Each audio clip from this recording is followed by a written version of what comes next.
안녕하세요. 축구 소식을 전해드리는 훈이나루입니다. 2022년 카타르 월드컵의 종착역이 다가오고 있습니다. 이번 월드컵은 유럽 5대 리그의 시즌 중 처음 열리는 겨울 월드컵입니다. 잉글랜드 프리미어리그는 매년 크리스마스 주간에 열리는 박싱데이에 맞춰서 재개됩니다. 손흥민 소속팀 토트넘 호스퍼는 월드컵 이후 잉글랜드 프리미어리그 구단 중 가장 먼저 리그 복귀전을 치릅니다. 대략 2주 뒤인 한국 시각 26일 밤 9시 30분 브렌트포드 원정에서 2022-2023 시즌 EPL 16라운드를 갖습니다. 이후 1월 1일 에스턴 빌라, 5일 크리스탈 팰리스전까지 경기가 이어져 있습니다. 그 전에 22일 앙리스와의 친선 경기가 기다리고 있지만 월드컵 차출 선수들은 휴식을 부여할 것으로 보입니다. 금주부턴 월드컵 스타들도 속속 합류합니다. 토트넘 에이스 손흥민은 13일 런던으로 합류했습니다. 런던 지역지 이브닝 스탠다드는 손흥민이 현지 시각 15일 목요일부터 훈련에 참가해 브렌트포드전을 준비할 것이라고 예상했습니다. 손흥민은 따로 근육 부상을 당한 걸로 보이지 않지만 안와 골절상으로 인해 안면 마스크를 낀 채 경기 준비를 해야 합니다. 그 밖에 월드컵을 통해 토트넘 출신 선수들은 좋은 모습을 뽐냈습니다. 하지만 월드컵 데미지를 입은 선수가 적지 않습니다. 핵심 공격수 해리 케인은 프랑스와 8강전에서 두 번째 페널티킥을 실축하며 잉글랜드 조기 탈락의 원흉으로 지목됐습니다. 브라질 공격수 히샬리송 역시 8강에서 탈락 고배를 마셨고 경기 종료 후 우는 모습이 카메라에 잡혔습니다. 또한 그는 햄스트링 부상으로 최소 한 달간 결장한다는 보도가 나오고 있습니다. 손흥민과 공격진에서 호흡을 맞추는 케인과 히샬리송 모두 내외적으로 부상을 입어 토트넘에게는 큰 걱정으로 남고 있습니다. 그리고 월드컵 조별리그에서 손흥민의 대한민국을 상대한 우루과이 미드필더 로드리고 벤탄쿠르는 허벅지 부상을 당해 최소 3주 진단을 받았고 웨일즈 수비수 벤 데이비스는 복부 근육에 손상을 입어 4주 진단을 받았습니다. 로메로와 페리시치, 요리스는 4강에 올라 최대 결승전이 열리는 19일까지 기다려야 하는 상황이 생겼습니다. 수비수 라이언 세세뇽은 월드컵에 참가하지 못했으나 경미한 햄스트링 부상이 있어 리그 출전 여부가 불투명한 상황입니다. 이번 시즌 출전 시간이 고작 17분에 불과한 탄강가는 지난 9일 스코틀랜드 팀 머더웰과 친선 경기에 선발로 나섰지만 후반 29분 교체되기까지 별다른 활약이 없었습니다.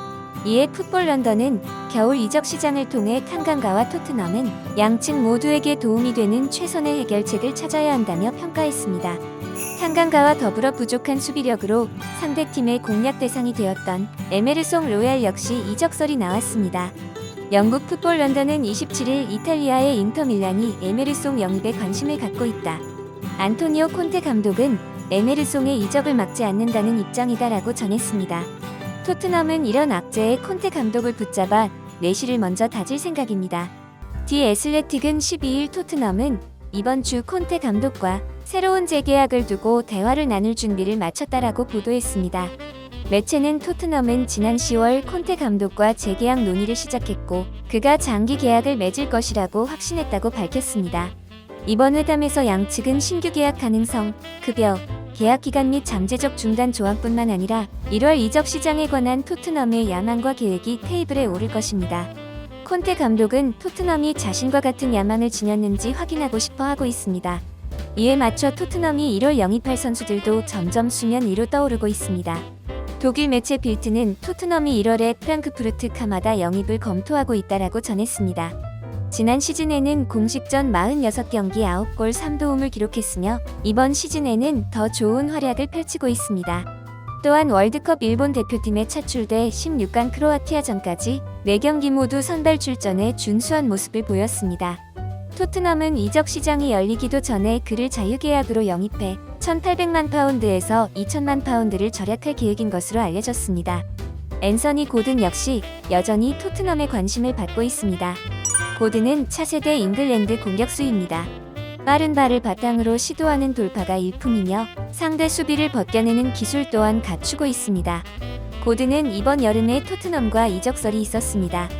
하지만 에버턴은 판매 불가를 선언했고 고든을 지켜냈습니다.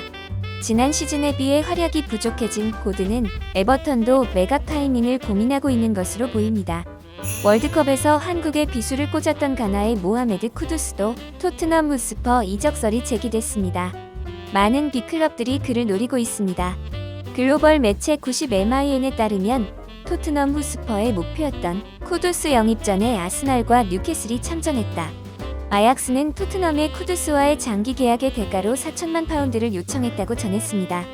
현재 아약스는 쿠두스의 월드컵 직전 몸값보다 2배가 뛴 4천만 파운드를 요구하고 있어 토트넘이 고민을 하고 있다고 전했습니다.